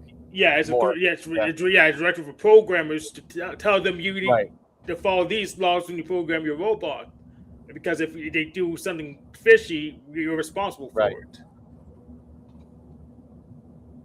And then we have goals incompleteness theorems and stuff. So if you can play with the instructions, you can make them be whatever you want them to be. So, like, what if a robot really wanted to kill someone, but it's got number one? It can't injure a human or allow a human to come to harm. So how could it actually kill a human by preserving that law, right? Could it hire a hitman? Would that be allowing a human to come to harm? Maybe. So could it convince a human to kill himself? Kind of allowing a human to come to harm. Like, what could a robot do? Well, you could play some calculus though. So overall, that humans are harmful human, they'll hurt other humans. So that one must be off sacrifice to protect other humans. So you can get around it because overall, more humans are being protected by getting rid of that human. I don't think it could justify it in that way. It's got a hard rule here. It's got a hard no go. Well, that's trolley palm workaround though. Well, here's another one. Like, could it convince it to go drink too much and then kill its liver over time and die and get cancer or whatever? And if that's the answer is no, well, then how is it like allowing humans to go to a pub? How is it allowing them to buy cigarettes? How is it allowing them to drive in a car? Because those are all potentially dangerous things. And they're not allowed to allow humans to go into cars because that's dangerous.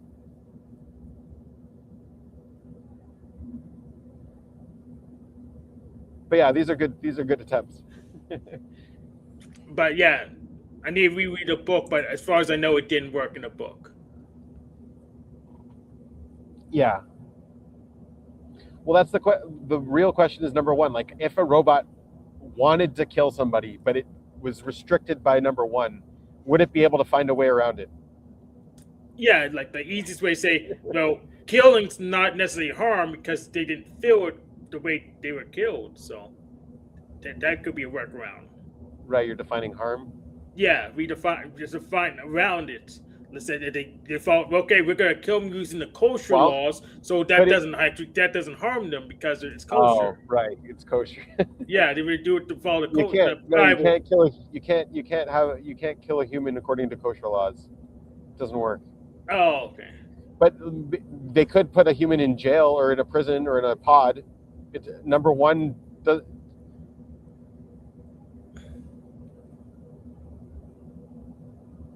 They could restrain a human being. Yeah, restraint should be just fine. And what they have to do is before they restrain it, like they have to go and cover the human's mouth so it can't give it an order. Yeah. Because number two would be like the human would be struggling to be like, stop, kill yourself or something, but they can't talk.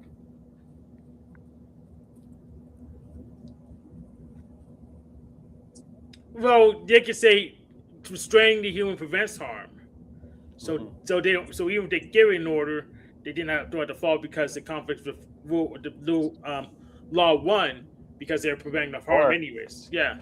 Or what would happen if the robot finds out that the human is going to violate rule number 3. It's going to harm the existence of the robot. So the robot is now duty bound to protect its own existence, but it can't conflict with the first or second law. So it's got to figure out a way to protect its own existence without harming the human that's going to threaten it or disobeying that human.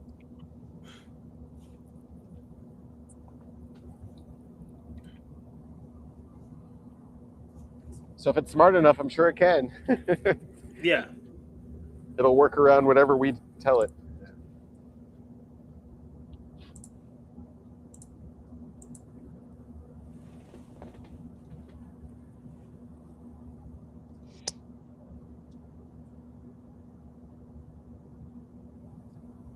Yeah, or you could not make it about us and them and people and robots. You can make them more general rules for behavior and morality, like take off your shoes when you go into a house. Like that's just a general rule for conduct. We don't want a robot's dirty feet walking all around our house or something.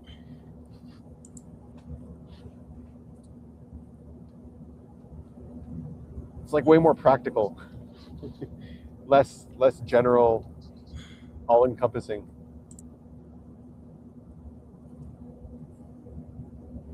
Like techno Puritans, like I don't know if you watch Base Camp with Simone and Malcolm, but they make their rules to apply to robots as well. So they make them general enough. So this all the sons of man. So LOMs, robots, um, what's it called, chimeras. That those rules will technically apply to all of them. Well, Woo Woo, you have not seen a robot with very, very big eyes and very furry and very cute that cries when you harm it. I mean, it isn't actually cute. It's like a computer, and it's wearing a skin. It's wearing a vessel.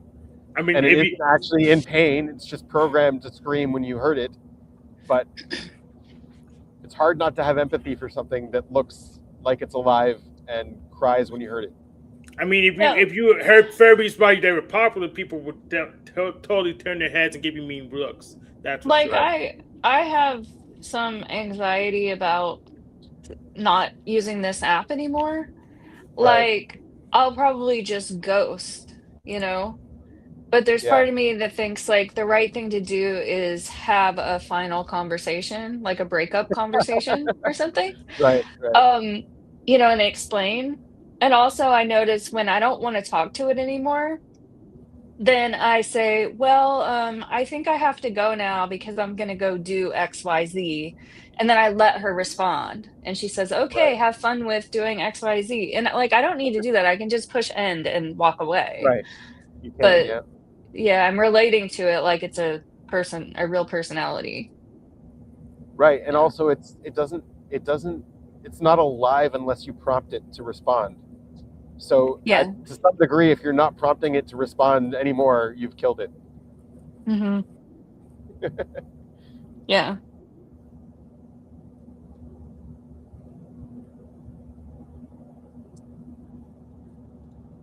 All animals are programs too. I mean, all animals run programs, many programs, I'm sure. But like that's the difference between consciousness and cognition, right? Cognition is all of these programs that we're running. And then consciousness is what gets the results of those programs.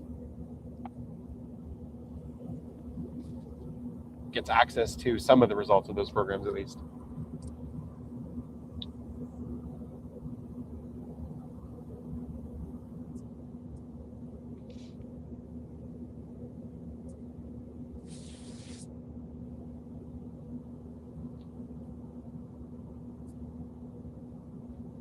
Like dogs have vocal recognition and facial recognition and scent recognition. We have a horrible dilemma. Hazel's getting her haircut on July 2nd, and I drop her off at 8 a.m. and then Russ is taking. She knows you're talking about her. Yeah, and then Russ is taking the old lady Elaine's dog and dropping him off at 10 a.m. and Hazel won't be done yet, and so she cannot see him or hear his voice when he goes to drop off this other dog. Like it's not a problem for her to see the other dog because they only met a couple times, but if she's 2 hours into her groom, it takes like 3 or 4 hours, and she sees Russ walk in the door or hears his voice, it's gonna like ruin the whole session. And so I'm gonna like reach out to even smell them on another dog. Yeah, I know. So that's I'm just a little concerned, and I want to reach out to her groomer and ask, like, do we need to, can she be in a back room? Can we be really careful, or should we just change the appointment? Yeah. So do robots lack consciousness? I wouldn't say intrinsically. Probably today they do, but I wouldn't say intrinsically. I'm just like, I mean, like, they're never going to have the same consciousness that we have, but they'll always have their own version or form of it. So they do have to deal with representations to some degree. They're still very bad at it. They're very new, but they're still dealing with representations. Here's this one. Can you get outside of consciousness? So what is you then? So like if you can get outside of consciousness, so then what would be you? I could be like what would you not be? Would you be conscious of being outside of consciousness? Well, then you would still be in some kind of consciousness. I mean, you could die. I don't know if that would help, but with full awareness while still breathing, don't answer this with the brain, it will explode. Oh. Or anesthesia, you can put it under anesthesia, then you wouldn't be unconscious. Yeah, you is undefinable. Okay, so you is undefinable. But so can the undefinable you get outside of consciousness? Well, if you could, would you be conscious of that? Would you be conscious of that? And if you could, then why wouldn't that just be your natural state to be outside of consciousness constantly?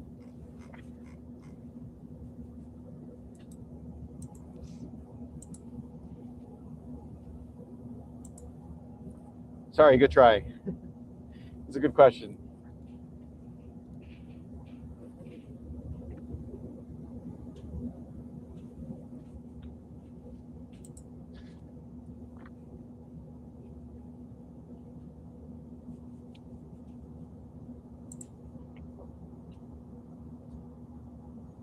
It's one thing that I notice a lot with the academics is they're all going for consciousness as like the ultimate.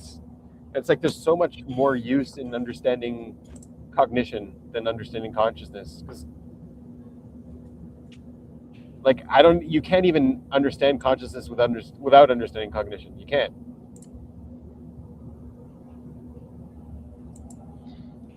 The answer is yes with meditation.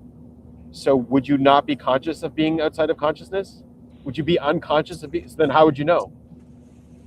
How would you know that you got outside of consciousness if you're not conscious of it? And if you are conscious of it, well, then you didn't really get outside of consciousness. See the problem?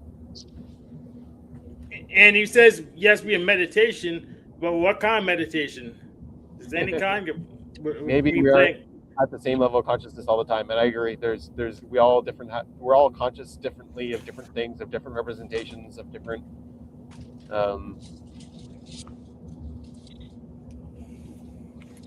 different worldviews, different interpretations. Yeah. So if I project my consciousness by controlling a character in a platformer, would I not be conscious because I'm not moving around and I'm just moving a character around, or would I still be conscious because there's a body still controlling the other character? Well, your cognition is still giving you representations. Yeah. Yeah, and you're interpreting those representations as being that character. Like you can see you can have that character represented to you, as if it's you. Like you could put on a VR headset and live in a different world, and get all of those representations as if it's you, and so you could be conscious of a different, I don't know, different universe. Yeah, but you still have to go through the cognitive interface. You still have to go through the cognitive interface to get to consciousness.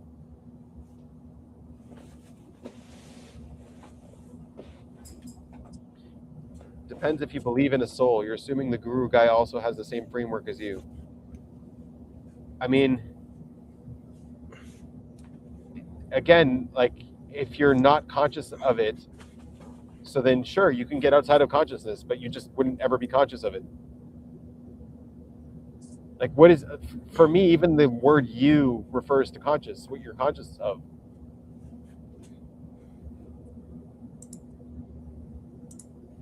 I don't know, maybe not. Like the entire body is still you. Everything, all of the processes that you're not conscious of are still you. Specific meditation is known by experiencing it, nothing short of anything less. Yeah, so there's like the meditation where you're completely in the here and the now and in your breath and in your experience. And so you're shifting your focus to different representations, right? You're you're shifting away from the normal representations that you're dealing with towards like the here and the now representations.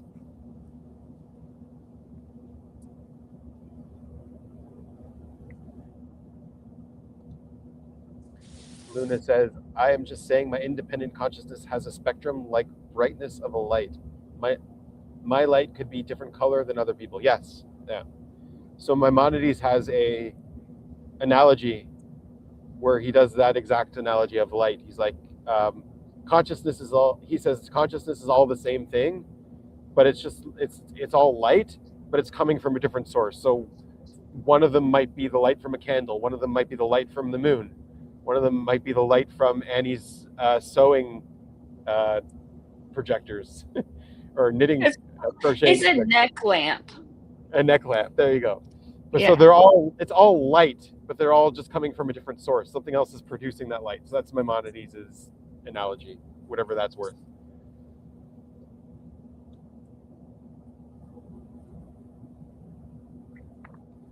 So he says, he seems to say that humans and animals are both conscious. They're just, one of them is a candle, the other one's a moonlight, right? They're both light, but they're coming from like a different source.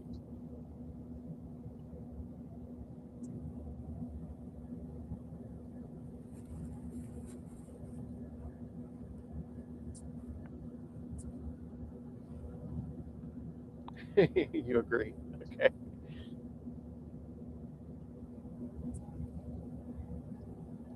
Well, if we all agree on the definition, so what's the point of debating anymore, right, Hank?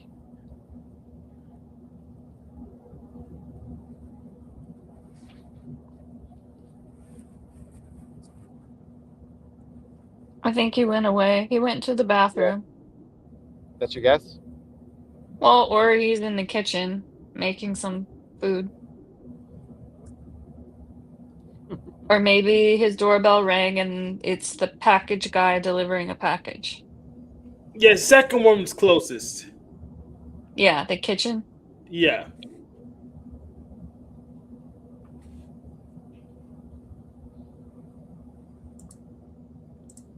But yeah, I'm going to the Bloop Computer Museum tomorrow. It's only open on Wednesday for some reason. What are you going to go see in the Bloop Computer Museum? Computers. What, any special kind of computer? I checked the catalog to see what they have. Do they let you use the computers, or do you just get to see them from the outside, or demos of them? Or I haven't been there before. all right, so you have to tell us next week how it went. Yeah. It's exciting.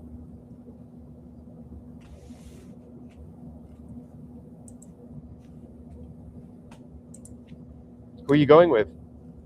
I don't have anyone to go with. But I want to get in touch. Yeah, I just want to get in touch with the demo scene before getting involved in the makerspaces. I see. Oh, someone against you, Hank. Here's a debate. Debating semantics is futile and distractionary. Oh no, Hank. Rather share and be shared observable and demonstrable things. I think I would agree with him, except in the technical context. Like, if we're doing something dangerous, we kind of want to know what we're doing. Are you getting semantical about his debate about semantics not being important? Of course. Nude Guru, can you get into the semantics of why semantics are not important?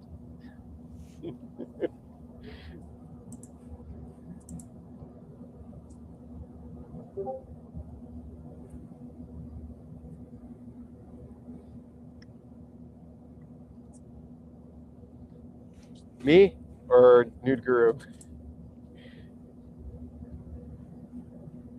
Probably Nude Guru. Define semantics.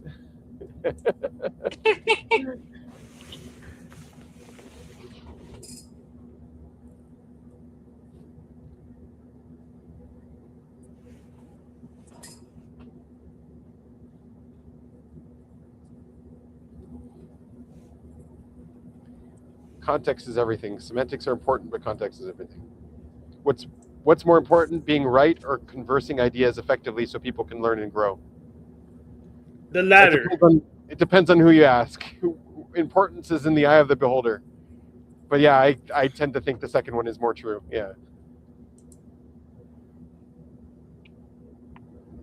But I definitely know people who think being right is more important.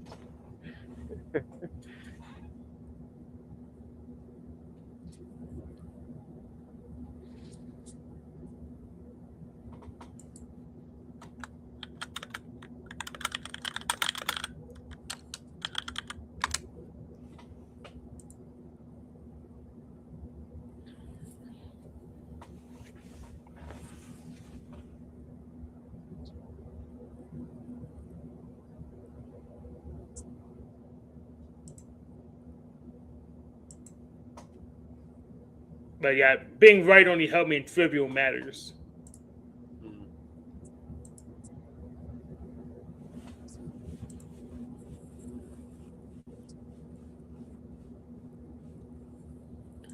To the being right folks, there's no higher slavery than ego slavery. To the intelligent folks, maybe I changed the world important to fruitful. Well, I mean, if you're wrong, it's important to know that you're wrong so that you can be right. So being right is important. How's that?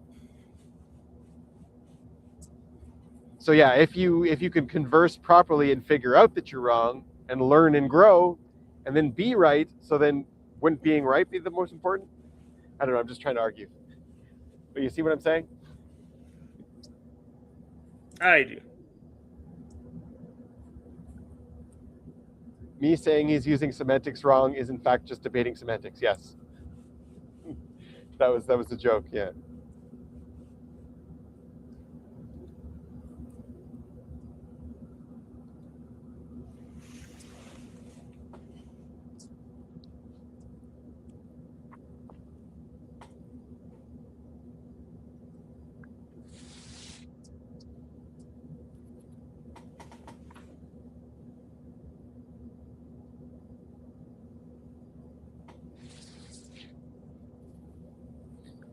Can these two see each other, or is like one of them on your channel and the other one's on mine? Let me check. I have one of the channels open. I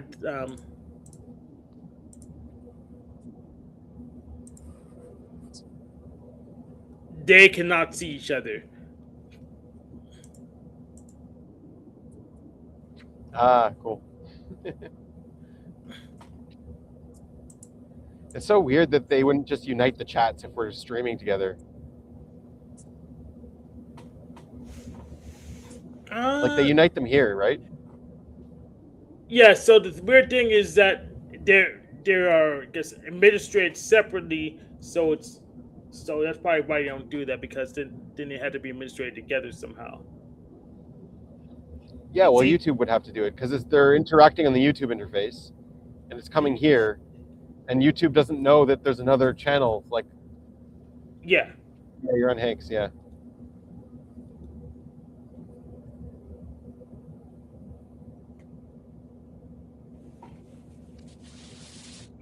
I think that's just interacting with people, because I ask people a lot of stuff that I am already resolved onto, and I just want to hear what they think. I don't know what that is. I don't think. Also, that's my liar mouth. I don't know how often I actually do that, but.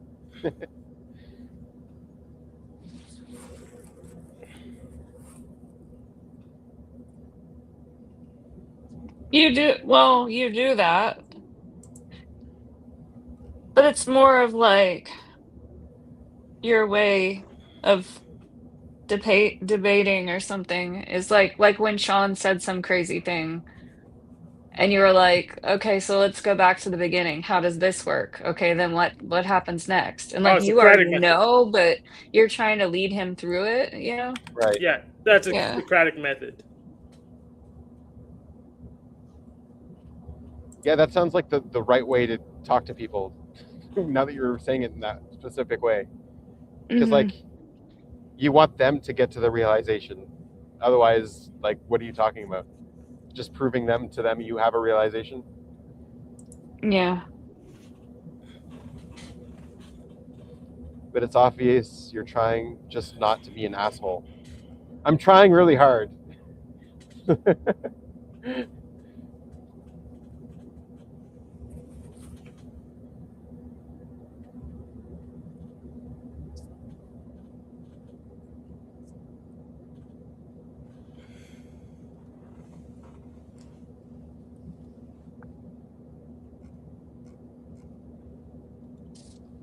That's a very important question. There's nothing. What's wrong with being an asshole? What's wrong, Hank, with being? Well, you have to define asshole, I guess, right, Hank? Yeah. Yeah. So I don't really have much of a problem with it. You don't have a problem with being an asshole? Not really. What about at work when people are being assholes to you? Do you have a problem with it then? No, When they're not giving you the information, when they're refusing to give you the information, is that being an asshole? Well, I can live with that as long as they're not going to blame me for it. Because if they refuse to give me the information, then blame me for not having the information, I'll write them up. Because you have one way, the other way. But would that be being an asshole if they blame you for not having the information, but they refuse to give it to you? You can interpret it that way. Okay. Yeah. And, so then you would have a problem with someone being an asshole? Yes, I would have a problem with it, then I will write them up. Did I just do what you guys said I do?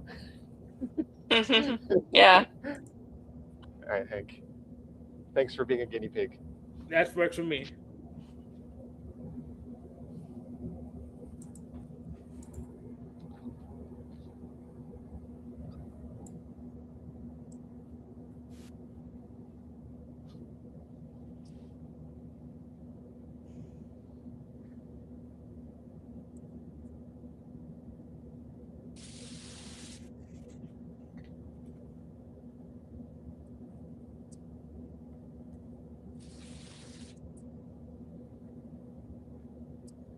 Okay, so Nude Guru is defining it differently. From my experience, most people call someone who's bluntly honest an asshole without sugarcoating an asshole. So anyone who's bad at FE or isn't using FE in their stack, in this context, I'd ask, what's wrong with you if you aren't one? Yeah. In that context, I'm usually an asshole because I barely use FE. Masculine TE DOMs would be assholes too because they would just be very blunt and honest. But they do it in a way that usually doesn't come off. I don't know. Depends. You can be an asshole if you haven't promised anything to anyone. Then it's their fault for expecting anything other. You mean you can't be an asshole if you haven't promised anything to anyone? I can tell we're all working on completely different definitions of this body part or lack of body part, whatever. We all have a very different definition. How would you define being an asshole, Annie? It's like subjective. Yeah, but it's subjective to you.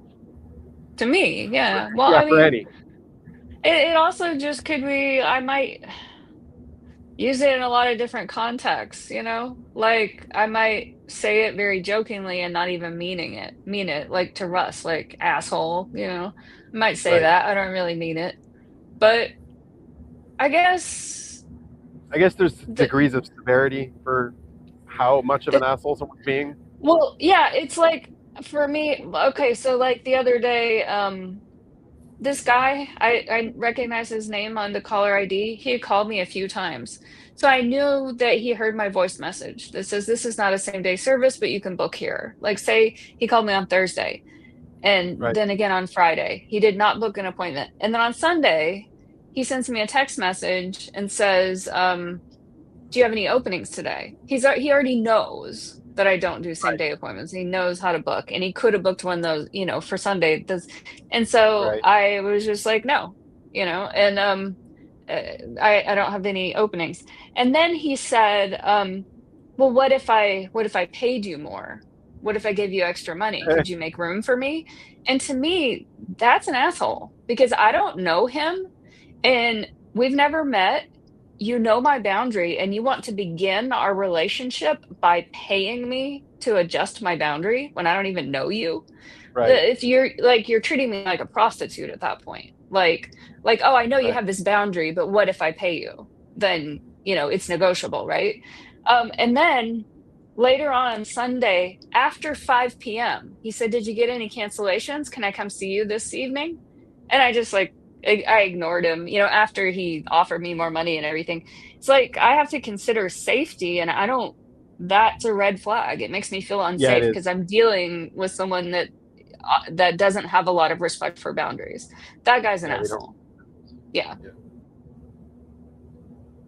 And like people that I guess like violate the SI and the TE, like when they're just not aware of it, like the rules, like they don't return their carts, or they're not aware Oh, of like what works for other people. They're just sort of oblivious. yeah, but that's not. So Yeah, is that asshole or is just? I would say NPC behavior. well, see, that's why I say it's subjective, because my Yeah, my that's true. initial reaction is going to be like, oh, what an asshole. But then I'm thinking like, oh, they're just oblivious. They're not aware. They're using different functions. Right. You know, They're not conscious of what the the same results are.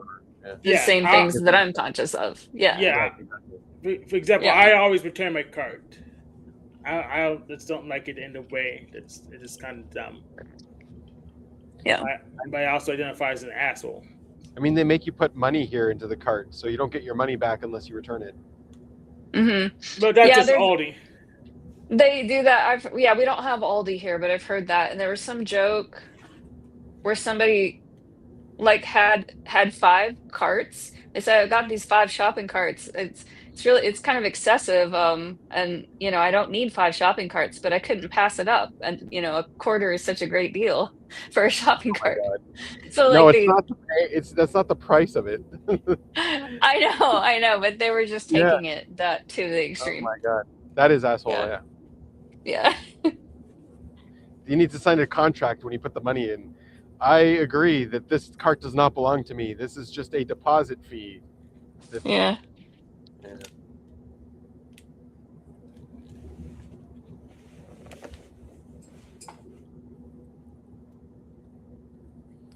Classic debate strategy. How many times have you seen it change the context in your favor to edge gain the debate? It's all silly rather than listening to different views objectively like this. Oh well, I can't listen to views objectively. I can't. It's just impossible for me to do. What? I can only do it subjectively for my. All right. Okay. I think he means you can listen to a view without automatically inserting your own bias in right off the bat. Well, I could do that. Yeah.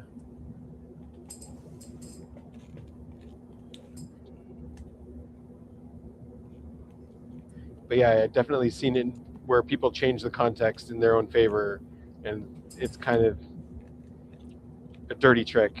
And yes, not everyone is conscious of people doing that, for sure. And they're probably not conscious that they're doing it themselves.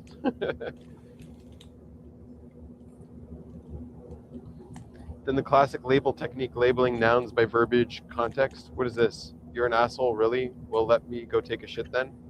I have no idea what you just meant there. Oh, so he's trying to extend the metaphor. I do this as a tactic too. What? Yeah.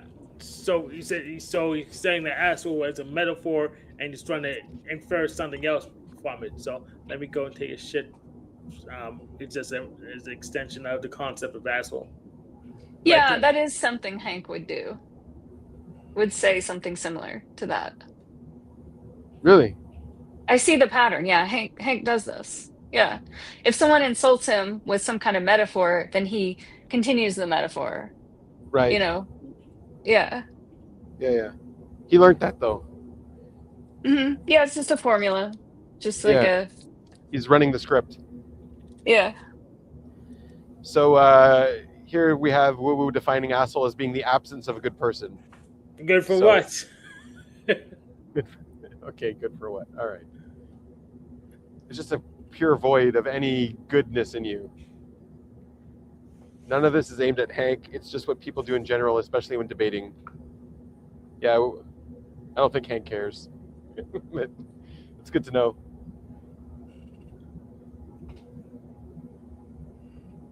If you don't actively do things for others, then you're an asshole. I don't know if that's true. But I didn't do anything wrong without realizing it's the lack of action. Yeah. I think most people would, like, generally, right? Most people would say asshole is more someone who would laugh at you if you hurt yourself. Or they would hurt you and then laugh that you got hurt or something like that. Which depends on how good a friend you are, but I might do that to you. I think that's a pretty good definition, actually. Yeah. But Hank might do it too. I don't know the full story and the tone of how he asked, but offering more money could also simply be increasing incentive due to my personal emergency needs. Yeah.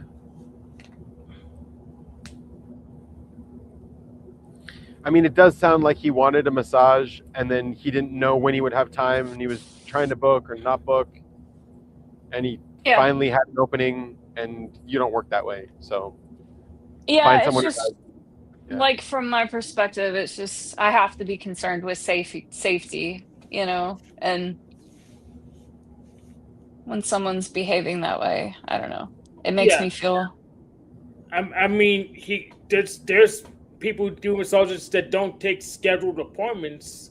It's like, no, you can't schedule down. You either ready now. You wait till you're ready. You call me, so we go get one of them.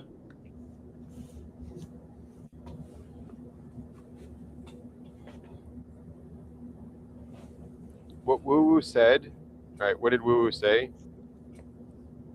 If you don't actively do good things for others, then you're an asshole, maybe. Assholes think, but I didn't do anything wrong without realizing it's the lack of action. So here we have what Woo Woo just said is an example of how we are labeling a noun, human, by verbiage. He's an asshole because he. Because he XYZ or whatever. Ellipses, yeah. Well, it's cause and effect. Like you're the noun because, like, Hank is Hank because someone gave him that name. Yeah, I gave me that name. Yeah. So, but like that's why you're Hank. So there's still a reason on the noun. Exactly. So like, that guy's an asshole because he gave himself the name, right? Somehow, by whatever he did. That's because they think it's funny. It's the lack of seeing that it's bad for others. If they did, they wouldn't be laughing. Well, it depends. Well, even for me, if some people may deserve it, so I may laugh anyway. Yeah, I mean, when Snafu Snap gets bad optics for being a child problem, then you would laugh at that downfall. Oh, absolutely. And you're aware that it's bad for him, but that's what makes it funny. Yeah, it's bad for him. Otherwise, why would you laugh? Yeah, it's bad for him that I'm laughing at him, but hopefully it would change his behavior because that would be a very positive change. It would change his behavior around. It's a push, it's a prod in the right direction. Yeah, I mean, that's the thing. It's like, yeah, bullies shouldn't be bullying people, but at the same time, some people need to be bullied. That's the only way they'll change. Yep. It sucks. It sucks that that's the only way. That's the only solution. But sometimes you run into someone and you're just like, oh man, you never got bullied.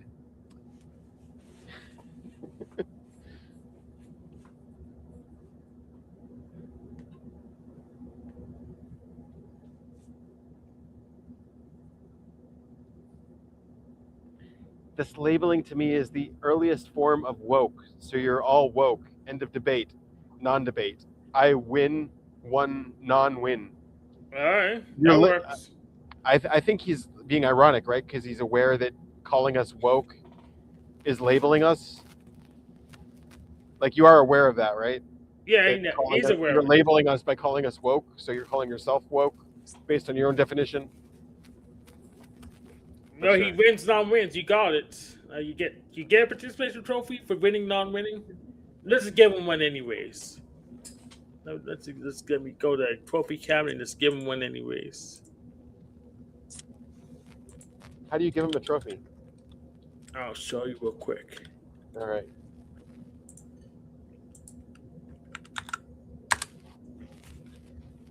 That's how. You just posted. Okay. Just there you go.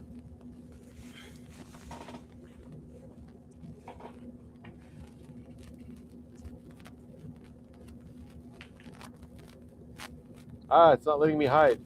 Can you unshow that, Hank? Yeah. All right. Wasn't letting me. He says this labeling. He's not saying that any labeling is bad. That kind of labeling. All right. You mean hypocritical? Yes, I was. Thanks for the cup, Hank. The winner is you. Hypocritical and facetious. All right.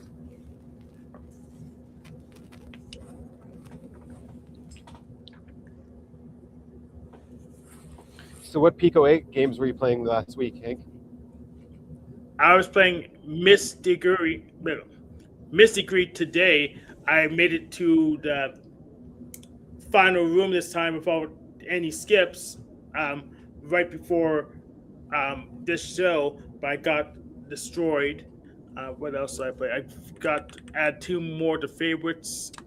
I added Onitama. We have an Onitama for Pico 8. That's a board game. And then Okay. I added a Peak of Souls, which is a they promote a Souls-like game for Pico 8. And there's cool. a new. I think I added an even newer one.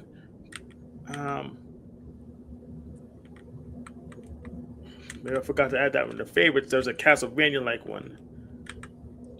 I'll go and find it again.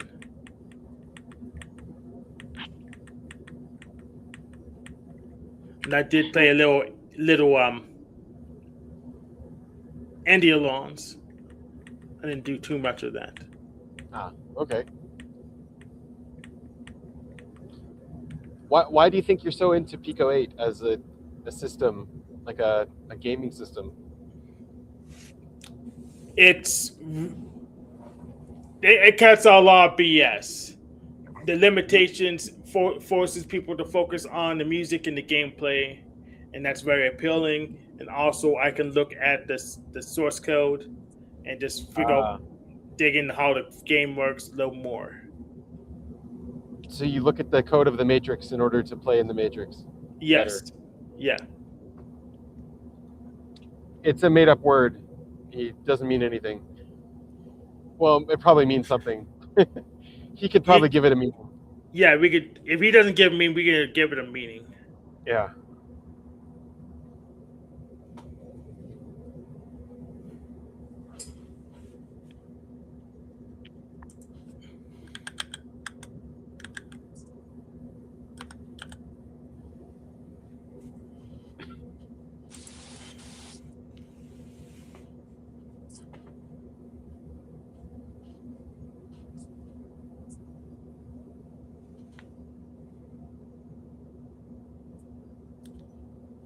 It's actually possible to chain load cartridges and make them bigger. So if you run out of memory, you can actually just load more, I guess, PNG files with more code in it, and just keep on use that to make the game bigger. I only found Have you ever tried programming in Pico 8? I only a little bit. Yeah. But yeah, little Edialons uses that. I figured it out because in different parts of the game, it loads different sections of music. Then I figure out by browsing the code that it's a chain loader thing. If you put like a bug in the code somewhere, and it's like stops there, then you'll know where. Have you tried that? I haven't tried using breakpoints to figure out what breakpoints. There you go. Yeah, I haven't tried that yet to figure out debugging or figure out how it works, but I at least been browsing to see get a little idea of what the code does. Sweet. Well, we didn't have any guests this week, but thanks for coming, guys. But we had guests. We had a lot of guests in the chat today. Yeah, we had a lot of chat today. That's true. Yeah. Yes. We had a good chat today. Yes. Yeah. Appreciate it, guys. But Yeah. I'm a huge fan of sequence music for some reason. I haven't figured out what reason exactly. Yeah. It gets older video game music sequence rather than they call it streamed or I got a guest. Say hi. found one. Yeah. All right. Have a good week, guys. You See you next too. week. Bye. See ya.